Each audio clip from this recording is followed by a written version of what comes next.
all flight crew members, this is the final go-no-go poll for operations. Raptor 1. Raptor, let's go. Raptor 2. Go. Stage 1. Go. Stage 2. Go. Flight directors go for launch. We have liftoff.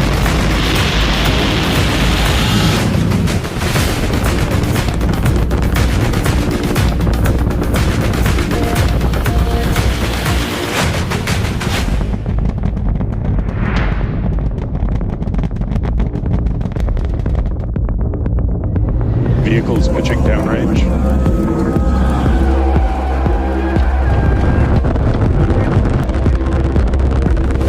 Max Q. Ship engine startup. Stage separation. Booster back burn. On LVN 0, 30 seconds till catch decision. Confirming 30 seconds to make that decision. 10 seconds till catch decision. Hot stage separation confirmed. Flight directors go for booster return. Operator go vote is set true. We are go for catch. Booster coming in hot for booster catch. Booster FTS is saved. And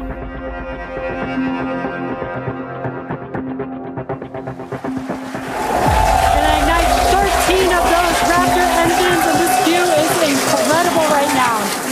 I can't wait for us to hear the sonic boom. Booster landing burn startup.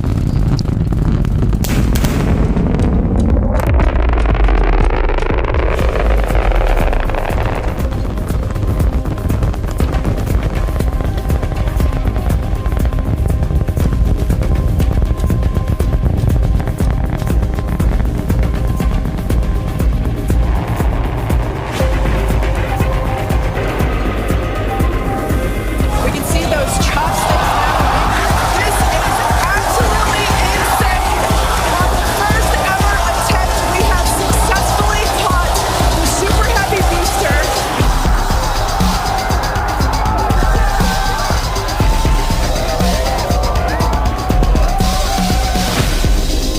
Villa has caught the booster.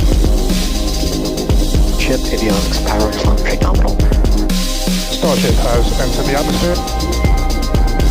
Starship is approaching the peak heating phase of entry. Landing bird startup.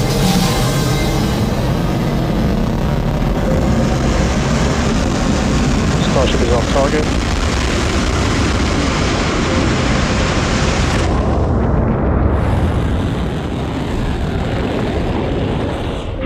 Starship has landed.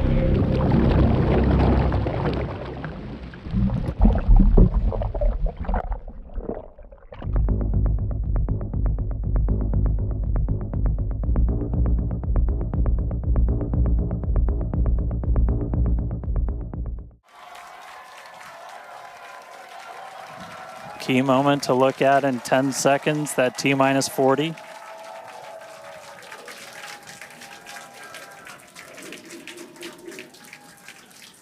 And we flew right through that.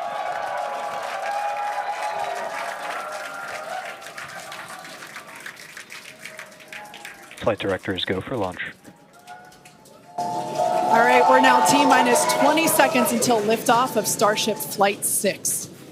This will mark our second attempt to catch the Super Heavy booster at the launch tower, as well as 10, 9, 8, 7, 6, 5, 4, 3, 2, 1.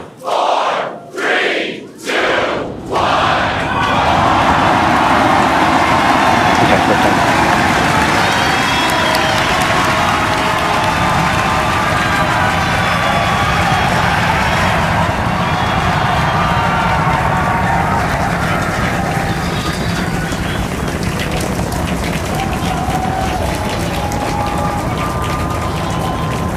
Vehicle is pitching downrange.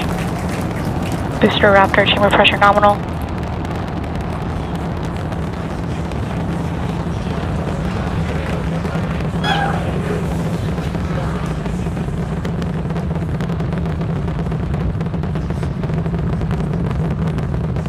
Booster and ship, avionics, power, and telemetry nominal.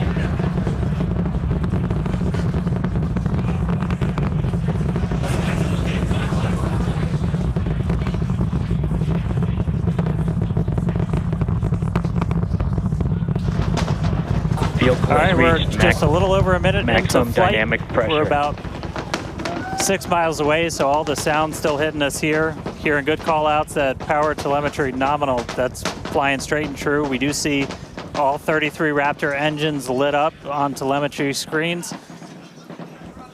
At this point, we've passed through that point of maximum aerodynamic pressure, that max Q. Now, coming up in just a little over a minute from now is going to be hot staging. So we're going to see the 6 engines on the ship ignite while still attached to the booster. Just before that, we'll see all but 3 center engines on the booster shut down. In what we call MECO, it's most engines cut off instead of main engine.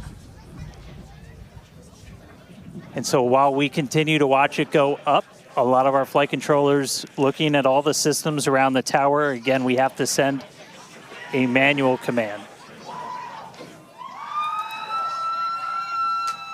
Just about 30 seconds away from hot staging.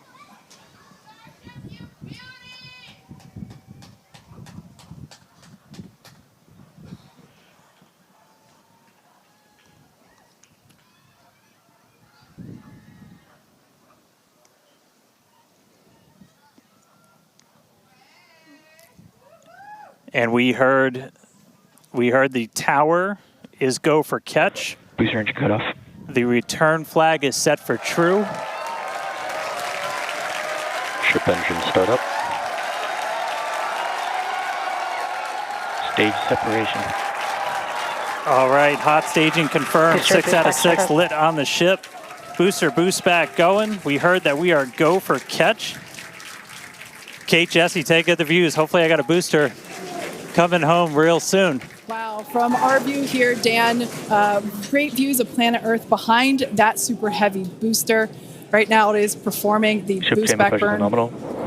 Good news there, telling us that the pressures inside the ship are good. That is the second stage or the upper portion of the vehicle. Follow along with the telemetry on the bottom of your screen. Yeah, booster is currently, super heavy is currently in its boost back burn. This boost back burn, Avionics power and telemetry nominal. this boost back burn lasts just a little bit over a minute. So we've got a little, approximately 30 seconds left. We've had shutdown of that boost back burn. Up next will be hot stage jettison. The view from the camera on the left, or from the booster on the left-hand side of your screen, and then tracking cam there on the right-hand side of your screen. We'll see those grid fins. Booster offshore divert. And we can also see that the hot stage has been jettisoned. Yes, visual confirmation of that there on your screen, which is great. Now the next Starship is following a nominal trajectory. The next step for booster is going into that landing burn. Again, it'll light up 13 of those engines and then pare down to 3 engines right before booster catch. All right, now just real quick, we did hear the call out, booster offshore divert. Unfortunately, that means that we are no-go for the catch. As we said before, both the tower and the vehicle, as well as the operators on console, have been actively evaluating the commit criteria for that return to the launch tower. And unfortunately, we did not have a pass on those commit criteria. So we are no-go for tower catch. And we did mention that we're constantly evaluating the criteria for catch. There's a lot of things that need to go well in order to line that up. Unfortunately, today we will forego booster catch today. But what you're seeing on your screen is ship currently making its way towards the Indian Ocean, still looking good so far.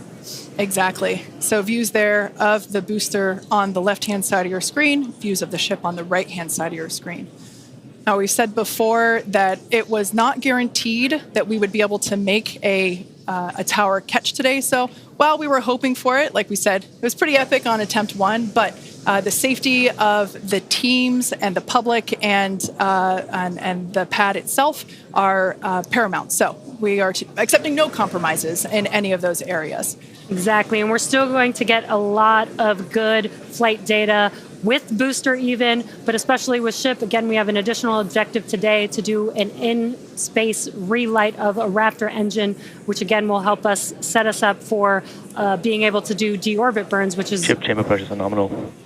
which is important for orbital flights. And what you're seeing on your screen is a view from Super Heavy as it's making its way back down to Earth. Yeah, once again, we are attempting an offshore landing of the Super Heavy booster. So we have seen this before, and it is still very fun to watch, watching it come down for a soft splashdown off the Gulf Coast of Texas. We can see it there re-entering. We saw earlier those grid fins. There are 4 hypersonic grid fins. Oh, we can see that the landing burn has begun on the Super Heavy booster. And same pattern, 13 engines will light, gone down to 3 just as we expected. And what an incredible view of splashdown that we got today of Super Heavy. Yeah, I'm sure the buoy cam views will be pretty awesome once again. So we'd like to confirm a water landing once again for the Super Heavy booster. Congrats to the SpaceX team for making that milestone as well. Now, ship continues to look good. We can see that it is, while all of that was happening, the crowd here in Hawthorne continuing to react to all these amazing views that we're getting. The next milestone is... Starship is in terminal guidance. Great news there. Starship terminal guidance, referring to what we see here on our screen, the upper stage, at about 8 minutes, 35 seconds or so, we have ship engine cutoff, which will be the cutoff of the Raptor engines.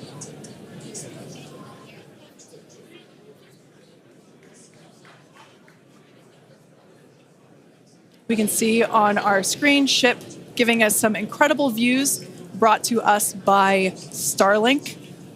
This view is also very interesting because we can see basically the receding tile line that we referred to earlier, where we mentioned we have removed a number of heat shield tiles in order to test out and push the envelope on the ship and demonstrate what its capabilities are. Ship engine cutoff. And there we just heard call out for SECO, ship engine cutoff. Great news there. Everything continuing to look awesome for ship. Full view looking aft on ship here. Ship FTS is saved. Nominal orbit insertion. There's that call out we were waiting for. Confirmation of good orbital insertion for ship today. It has been a very exciting afternoon so far. We'd like to send it back over to Dan, who can give us that live view experience. Dan, once again, are you okay after witnessing another Starship launch? Yeah, totally fine. You guys have to be jealous. This is the only way to do this. This is fantastic. No, it was really cool to see it lift off 33 out of 33. Didn't go for the booster catch today. Initially, we were good, and then we tripped a commit criteria and did the offshore divert. So we went and did that water landing, as everybody saw. We'll dig into it a little bit more, but again, we've done it once, we've now done it twice. We're going to keep trying to do it, as this is just a core capability of Starship and what's going to make it so incredible. There's a lot left. We're just about almost 10 minutes into this flight, so about 50 plus minutes still to go. Ship nominal orbit, so it's on its way around the planet. It's going to attempt to do an in-space burn. We're going to light one of those Raptor engines, the sea level ones in the middle, just to help demonstrate that we can relight in that microgravity environment. Really critical for deorbit burns as we start to do some orbital missions in the not too distant future. And then following that, we'll see a ship entry, maybe a splashdown. As you guys said, we're really going to be pushing ship on this one. We're pretty much intentionally putting it in places where we expect it might not do so great, and all that's to try and help us learn, see if we were a little too conservative, and then maybe that opens up more capability for when we start catching them. But I'll check back in with everybody in a little bit. I'm going to tune in and watch the ship fly around planet Earth. and hopefully we see it re-entering in the not too distant future. Testing development flight hardware in a flight environment is what enables our teams to quickly learn and execute design changes and hardware upgrades to improve the probability of success in the future. Please do not attempt to approach the booster in the water for your safety as well as for that of our team that will be working on recovery. Now, we are going to continue though. The mission is not done. Exactly. The mission's not over. Ship is still coasting, but it has been nonstop since liftoff, and with the booster having completed its job for the day, we are going to take a short break for the next 35 minutes or so while ship continues to coast before re-entry. Now, as with previous flights, Starlink may enable us to talk to the ship through re-entry with no communication blackout. Now, we are still testing Starlink during this phase of flight, so nothing is completely certain. Yeah, so if we do have views, we will be sure to bring those to you live. And of course, one of those views include that of our, as we said before, surprise payload, the banana. And we are looking forward to it. So we're going to come back in a few minutes, around T plus 35 minutes. Exactly. Views or no views, we'll see you back here at T plus 40 minutes for our coverage of Starship's re-entry, flip maneuver, landing burn, and hopefully see a splashdown.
And we are just about 35 minutes into today's flight test, continuing to get some live views from Starship itself as it continues to make its way around the globe.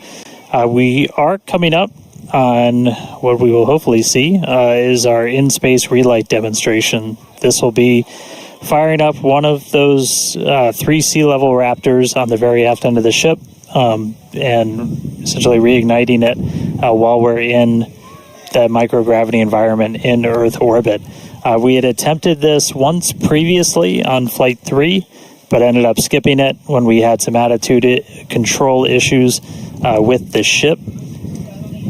And we are on the dark side of the planet right now, so views are going to be a little bit dark, but hopefully we see some engine light come on as we do this relight test. This is a pretty critical capability for doing deorbit burns. This is not a deorbit burn. Want to stress that we're on a trajectory where if we didn't fire off the engine at all, we are definitely coming home. Ooh, seeing some thunderstorms down on the ground. That's pretty cool. But this is not a deorbit burn. If we didn't fire this engine, we're on a intentional suborbital trajectory. So no matter what, we're coming in over the Indian Ocean. Firing off the engine does change your exact splashdown point a little bit, but we've got this keep out zone across the entire Indian Ocean that we made sure was clear ahead of flight, and we continue to monitor during. But we're going to aim for that and hopefully see this relight test coming on in about a minute. It's just going to be one of these engines, and it uses what's called the header tank, so these small spherical tanks in the very top of Starship up in the nose cone. They don't require nearly as much gas to pressurize as your main tank, so they're really useful for any in-orbit maneuvers and then for landing burns. So if we make it to a landing burn today, we'll be using them for that as well. So we should be coming up in just about the next minute. Should be under a minute now away from that expected ship burn. And again, we've relit Raptors pretty frequently. We just did it with the landing burn and that boost back burn on the booster, and we've done it on ship landing burns. We just haven't done it in this microgravity environment where your propellant management and a lot of other things are different as you're not weighed down with the force of Earth's gravity.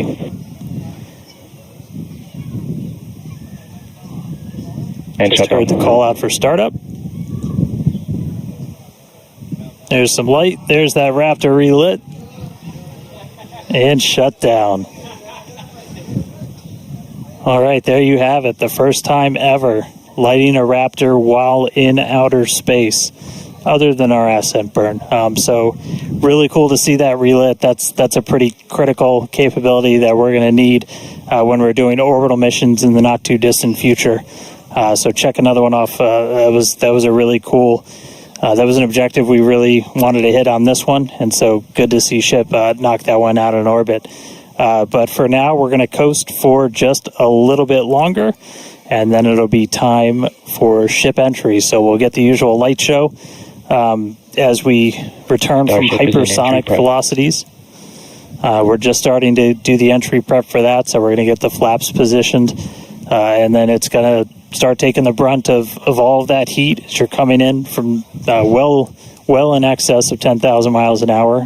That's all going to build up a lot of heat as you're encountering an increasing atmosphere, building up that friction. And we're going to see how the tiles fare. We've also got some pretty cool tile experiments that we'll talk about in a little bit. But coming up real soon, ship re-entry, successful relight, and we'll start this entry part soon.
is at 100 kilometers altitude. Good attitude for atmospheric entry.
Welcome back to Starship's 6th test flight. It has been an exciting day so far. We lifted off from Starbase at 4 p.m. Central Time. The Super Heavy booster and ship had a successful separation as well as a good boost back burn and good separation of the hot stage adapter. We did not attempt a return to the launch site and catch attempt today when strict criteria were not met, and the Super Heavy booster executed a planned divert to a landing burn and soft splashdown in the Gulf of Mexico. Yeah, obviously we were hoping to come back to the tower, but this was a test and we knew that it was a very viable possibility. Starship is at 85 kilometers. Flaps now have control of the vehicle. All right, great news there, turning our attention over to the star of the show here, giving us these amazing views once again. We heard the call out there telling us that the Starship vehicle is now 83 kilometers above, coming up around T plus, now actually, the ship, as you can see, is beginning to re-enter the Earth's atmosphere. As a reminder, one of the main goals of today's flight test is for the ship to make it through the extreme heat of re-entry and to do so in a controlled manner. Now, re-entry is typically a portion of flight where we don't have communication capability with the spacecraft because it's re-entering at or around orbital velocity, which is roughly 8 kilometers per second or about 5 miles per second.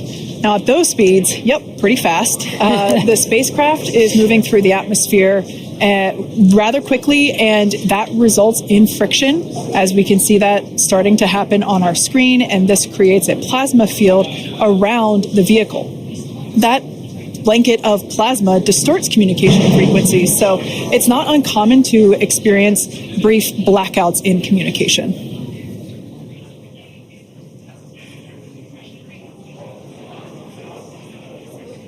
Starship is approaching the peak heating phase of entry.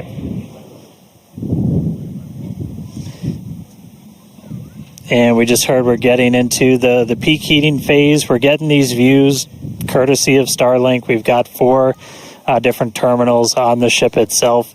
It's what's really allowed us to get real-time data during what's otherwise been just a a mystery box essentially for spacecraft design, where when you're re-entering through the atmosphere, at least getting anything in real time hasn't ever been possible before. But we're able to not just get these views, but real-time telemetry from the ship as it's coming through. Do really want to stress that we are really pushing the ship today. The heat shield is not in the same configuration as it was last flight, where we had a team of ship techs do just an otherworldly task, replacing the entire heat shield, thousands of tiles, installing a backup ablative, and that pretty much set us up to do a pinpoint landing on Flight 5. We did not do that with this one. We have some backup in those really sensitive areas around the flap, but this is an older generation heat shield. And knowing we weren't going to do that, we even went and removed some extra tiles. There are some missing tiles on the nose cone where we're testing some backups.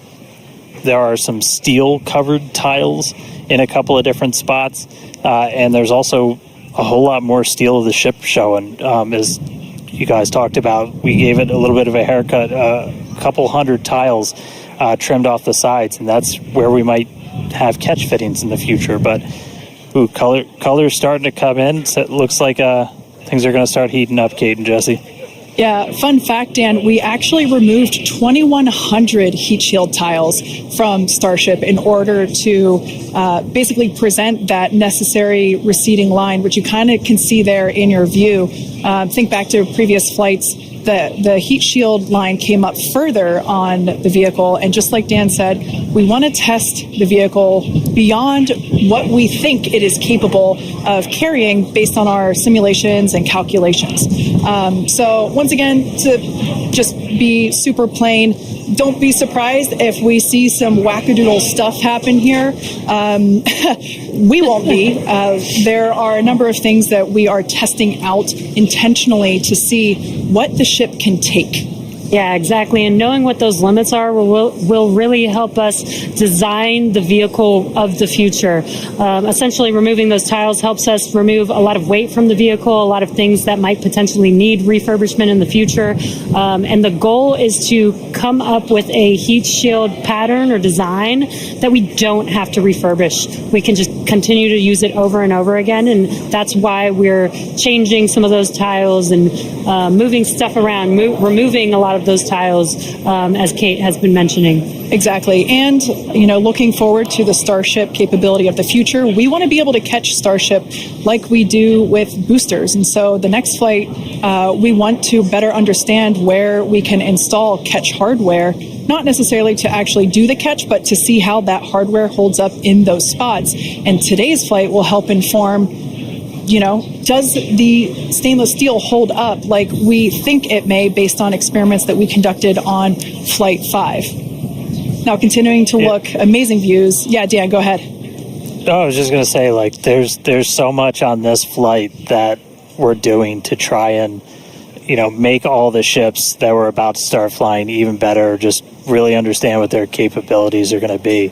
We've got kind of the next-gen ship lined up for Flight 7. It's got all of those heat shield upgrades and everything. And one of the things that we're going to be doing that's most interesting, and one of the reasons we wanted daylight, is we're going to be flying pretty aggressively as ship comes in. We're going to be kind of nose down. And we've done it in wind tunnels. We've done it in simulations. You might see the flaps really flapping around trying to control the vehicle.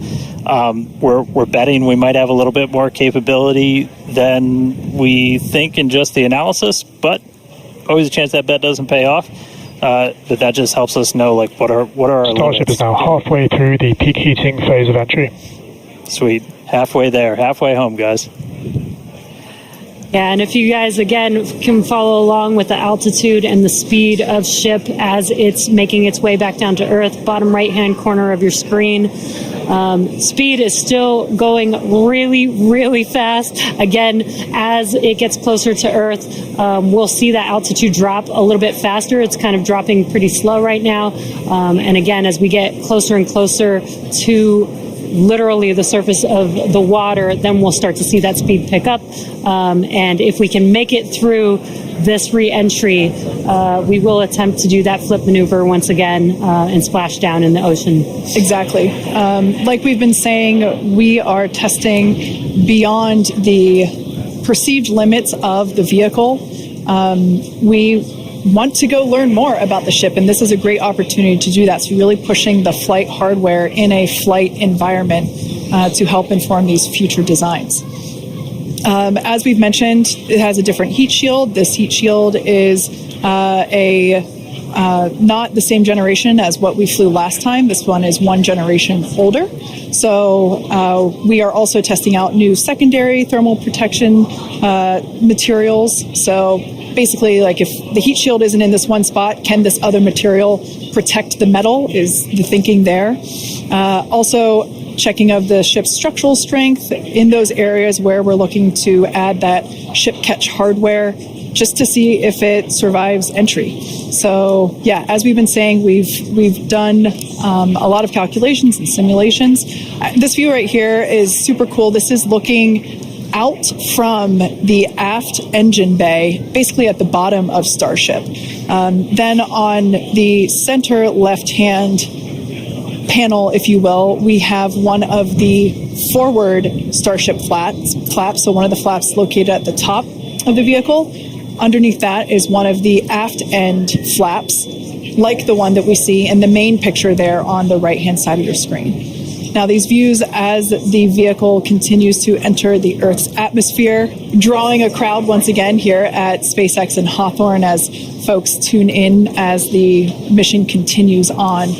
Now, the next event that we have coming up, we should hear the call out that the vehicle is transonic around T+1 hour and 2 minutes or so.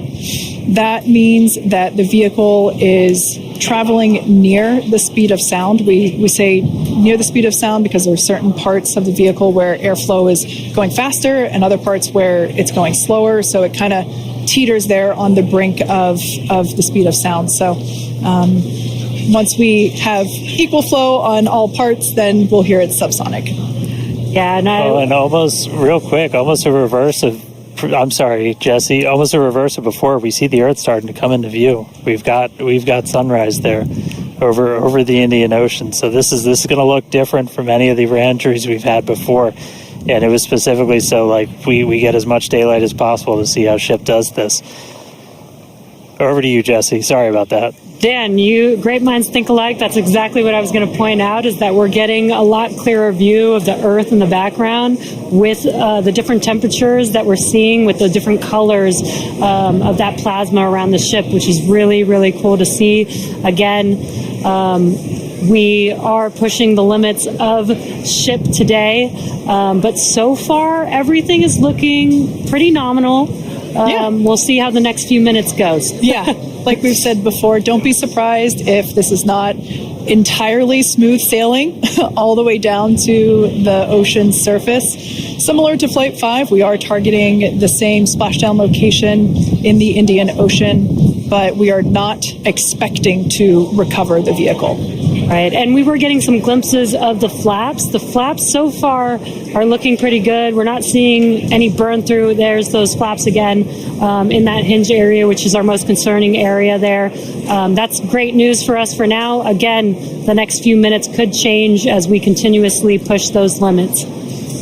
Yeah, once we slow down a little bit, once we're subsonic essentially, so I think that's about 1,200 kilometers an hour.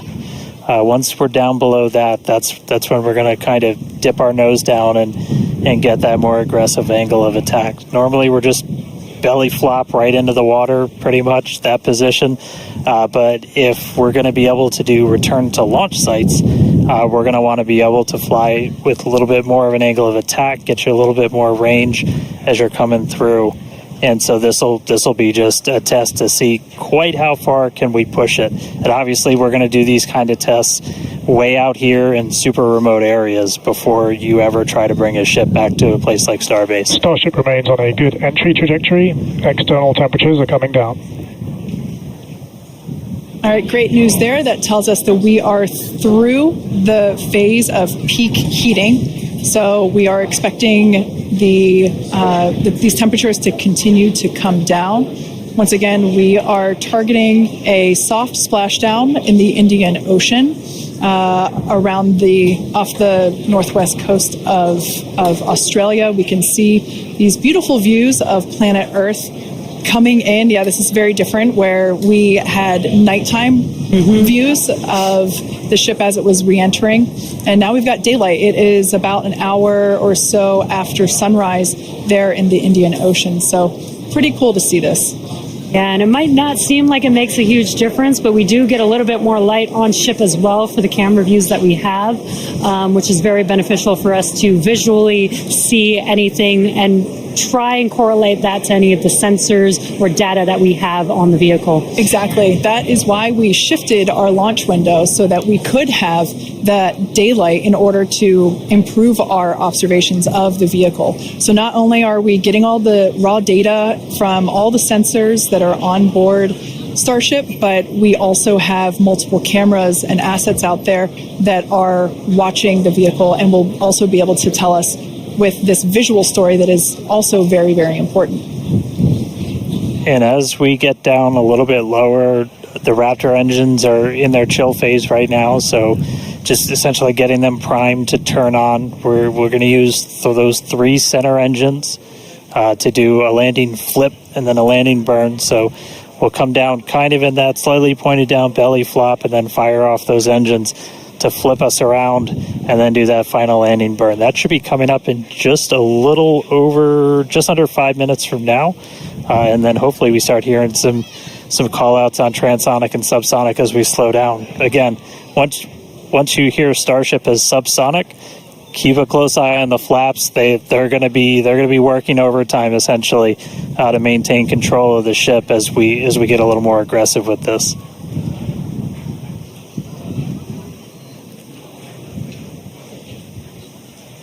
We can see that we are beginning... Starship has passed maximum entry dynamic pressure. All right, great call out there. But we can see on this view here that we do have some heating there on that looks like one of the forward flaps on Starship. This is to be expected. We knew that the vehicle would perform differently than what we had seen on Flight 5. This is actually really good data because it tells us what parts of the vehicle at this, what will soon be a higher angle of attack once we drop down below the speed of sound. We'll have a higher angle of attack, meaning we're going to be flying nose down, basically. So yeah, this is good news, but we can actually, looks like that heating is starting to cool off there. Yeah, it's a little burn through. Again, it is important to note when we start seeing that through the ship's descent as well. So like Kate was saying, we're getting some really good data here. It looks like the other flaps are doing a little better than the one that has a little burn through, which is some good news. Again, constantly watching. We've got a couple minutes until we're expecting to make it all the way back down to Earth. Exactly. And like we said before, we are not expecting to recover the ship, although that would be great. It'd be a nice bonus if it happened, but it's not really in our expectations today. We really want to push the hardware, as we've been saying, but really the telemetry and the data and the video that we receive all the way to the end is truly what we're looking for and will help inform the future designs of this vehicle. We can see some flap movement as the camera is moving around. That's what you're seeing there is the flaps adjusting. And we have a camera on one of the flaps there this is the view that you're seeing there. And you can also see the graphic in the bottom. Starship is slowing down past Mach 1. And call outs aligning with this. You can see the orientation of the vehicle starting to change. You can follow that graphic at the bottom of your screen. Again, that is why those flaps are changing. They control the orientation of the vehicle.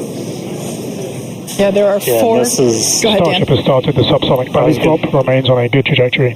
I was going to say this is when things will start to get a little interesting. So this is when we're moving slower than the speed of sound. You can see that nose slowly start to tip down, and we're going to try and maintain flap control the whole way. But we are just a couple minutes away from hopefully doing a landing flip and landing burn if the flaps can hold together. Yeah, this is such a cool view. This reminds me of when we first performed the belly flop maneuver on the high altitude test with serial number 8. We saw the ship come back through, and I always wondered what it looked like from the ship's perspective, and this perspective, I think, helps inform that. We will be, as Dan said, we will be dipping down a little further and really be flying nose first. This higher angle of attack, we're intentionally doing it to stress those aft flaps, and that will help inform the limits of flap control in order to collect data for future landing profiles.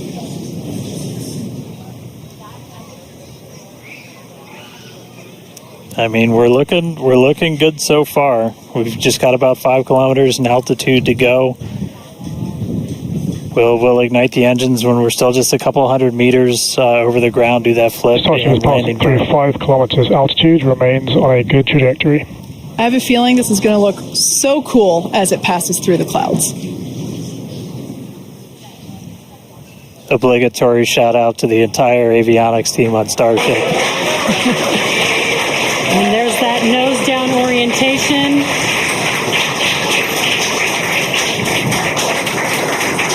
Now the Raptor engines will relight and help flip the booster back up. This is a more severe flip given the orientation. The engines will shut down prior to the water making impact, prior to the vehicle making impact with the water. Our ship is doing great so far. There's those engines relighting. What a great reorientation by Starship. Wow. All 3 down to 2 into the water. Starship is landed. Wow. And we have ship splashed down in the Indian Ocean. Some awesome buoy cam action here. Daylight views. Incredible. We really pushed the limits on shipping and made it all the way back down to Earth. I am shocked, to be honest. I think many folks are. The fact that it survived all the way through while flying a lesser gen heat shield is just absolutely incredible. And turns out the vehicle had more capability than our calculations predicted. And that is why we test like we fly. Exactly why we do that. And those views were absolutely incredible to watch. Because of Starlink, we were able to get the views all the way down, as well as the buoys, seeing ship touchdown in daylight. So cool. So cool. Now, we want to, unfortunately, wrap up the show. Yeah, exactly. We'll say congratulations to our teammates at SpaceX and to everyone who supported the Starship program. And thank you to all of our future customers for your support. We'd also like to thank the people of Cameron County, Texas, as well as the Coast Guard, the Federal Aviation Administration, the Government of Mexico, and the Australian Space Agency. All stations verify, ready for launch. FTS. FTS go. Props go. AVI. AVI's go. GNC. GNC go.